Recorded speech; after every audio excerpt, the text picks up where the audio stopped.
मित्रों, हमारे चैनल में आपका हार्दिक स्वागत है। जो लोग हमारे चैनल को सब्सक्राइब नहीं किए हैं, विनती है, आग्रह है कि वो हमारे चैनल को सब्सक्राइब कर दें, जिससे हमारा प्रत्येक वीडियो आप तक आसानी से सरल तरीके से पहुंच जाए और आप उसे देखकर लाभान्वित हो। मित्रों, आज हम आप लोगों के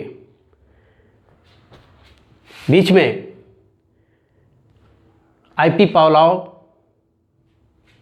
का जो सिद्धांत है, क्लासिकल अनुबंधन का सिद्धांत, उस पर चर्चा किया जाएगा। मित्रों, आईपी पावलोव, जिनका पूरा नाम है इवान पेट्रोविच पावलोव, ये रूस के शरीर वैज्ञानिक थे। इन्होंने सबसे पहले हृदय पे अध्ययन किया, शोध किया, लेकिन इनका कहीं न कहीं रुचि पाचन क्रिया तंत्र पे भी रही और इन्होंने कुत्ते पे अध्ययन किया, लार स्राव पे इन्होंने अध्ययन किया और यह इतना ज़्यादा प्रयोग फेमस हो गया जो 1904 में इनको नोबेल पुरस्कार से सम्मानित किया गया। और मित्रों, इनको फादर ऑफ कंडीशनिंग यानी कि अनुबंधन का पिता भी कहा जाता है। मित्रों, इन्होंने जो प्रयोग किया, एक कुत्ते पे किया। एक भूखे कुत्ते को प्रयोगशाला में लाए और उसके कमर से बेल्ट बांध दिया और गले में ऑपरेशन करके सर्जरी के माध्यम से एक नली फिट कर दी गई। अगर कुत्ता थोड़ा सा भी लार स्राव करेगा तो ऐसे सिस्टम से उसके गले से नली निकाल करके पाचन जो लार मापक यंत्र था उसके माध्यम से पता चल जाता था कि कितना लार किया है।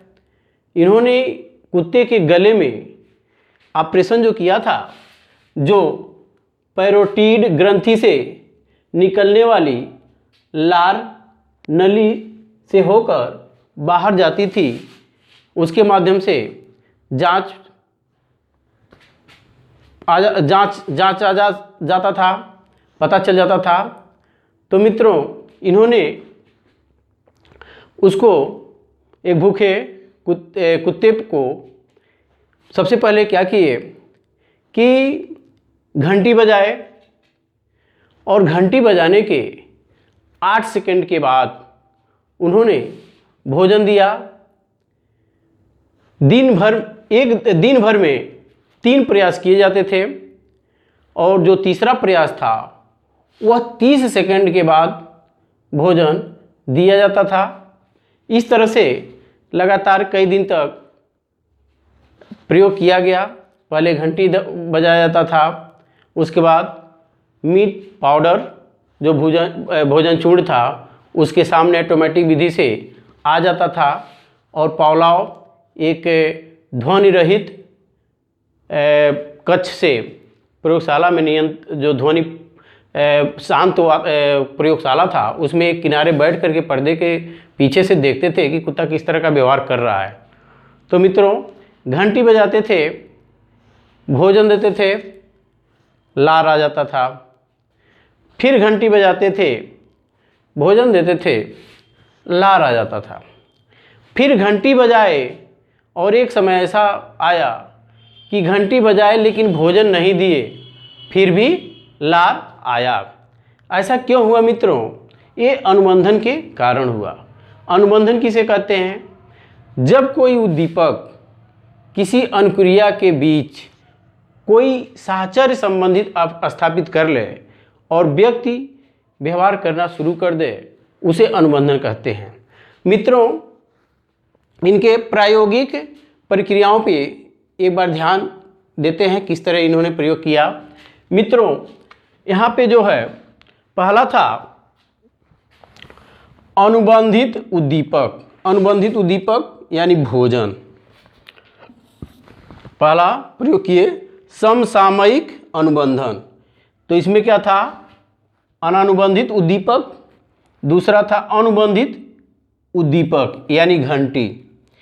तो पहले क्या करते थे, ये घंटी को बजाए, घंटी ज्यों बजाए और घंटी ज्यों बजा जब तक समाप्त होने वाला है, यानी कि मान के चलिए 0.4 से 0.5 सेकेंड के बीच के अंतराल में उसको भोजन दिया गया पहला प्रयास में। यानी साथ साथ घंटी बज रही है और अभी घंटी बजना समाप्त नहीं हुआ, तब तक भोजन उसके सामने प्रस्तुत हो जा रहा है। इसे कहते हैं समसामयिक अनुबंधन यानी साथ साथ।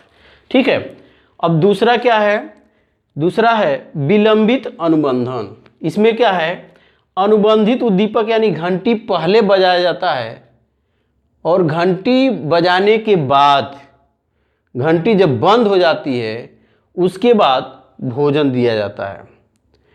तीसरा चिन्ह अनुबंधन। इसमें क्या है मित्रों, घंटी बजा दी जाती है और कुछ टाइम बीच में बीत जाने के बाद उसके बाद भोजन दिया जाता है। यानी साथ साथ नहीं, देखिए पहले क्या है, घंटी बजी, बीच में अंतराल है, ठीक है, घंटी बजी, कुछ सेकंड रुक जाने के बाद भोजन दिया गया। और लास्ट में एक और है पृष्ठोन्मुखी अनुबंधन। इसमें क्या है, ये बहुत कम प्रयोग में किया गया था, लेकिन ये कभी देखने को नहीं मिलता इस तरह के लोगों को सीखने में, लेकिन इस पे चौथा भी इन्होंने प्रयोग किया था। अनानुबंधित उद्दीपक, पहले क्या किए, भोजन दे दिए और बीच में 30 सेकंड के बाद इन्होंने घंटी बजाया। ठीक है, इस तरह इन्होंने प्रयोग किया, घंटी बजाया, भोजन दिया, घंटी बजाया, भोजन दिया, घंटी बजाया, भोजन नहीं दिया, फिर भी लार आया।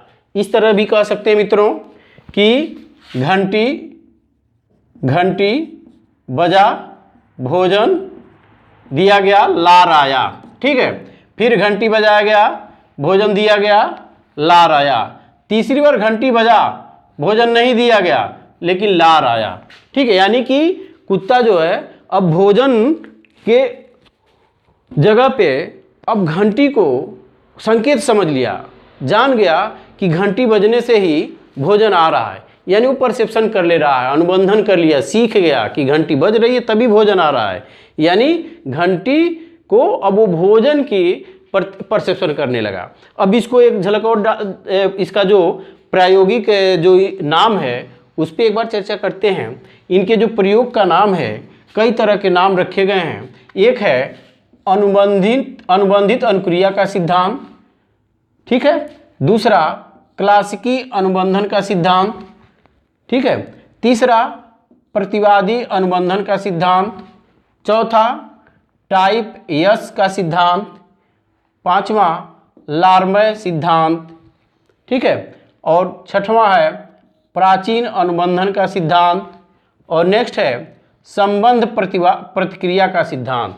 इतने नामों से इनको जाना जाता है और यूपी टेट सी टेट में कोई एक नाम दे देता है इसमें से और पूछता है किसका है। तो इसको आप एक बार याद कर लीजिएगा मित्रों। कभी कभी क्वेश्चन पूछ देता है कंडीशनिंग स्टिमुलस, कंडीशनल स्टिमुलस या अनकंडीशनल स्टिमुलस, भोजन क्या है, घंटी क्या है, तो उस पर एक झलक देते हैं, एक झलक देखते हैं। देखिए स्वाभाविक उद्दीपक, स्वाभाविक उद्दीपक किसे कहते हैं, भोजन को, ठीक है, स्वाभाविक उद्दीपक भोजन है, इसको कहते हैं अनकंडीशनल स्टिमुलस, अनकंडीशनल स्टिमुलस भोजन को कहते हैं, ठीक है।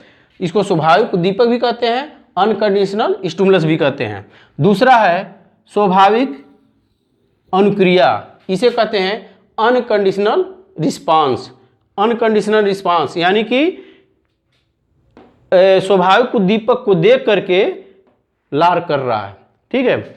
और उसके बाद है अनुबंधित उद्दीपक, इसको कहते हैं कंडीशनल स्टिमुलस, यानी कि कंडीशनल स्टिमुलस क्या है, घंटी है। और उसके बाद है अनुबंधित अनुक्रिया, इसको कहते हैं कंडीशनिंग रिस्पांस, कंडीशनल रिस्पांस, जो कि लार स्राव, यानी कि अनुबंधित अनुक्रिया में क्या होता है, बिना भोजन के घंटी पर लार स्राव करता है, ठीक है मित्रों।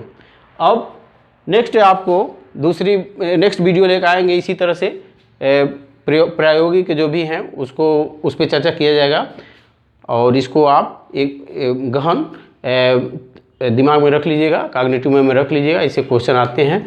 नमस्कार मित्रों, धन्यवाद।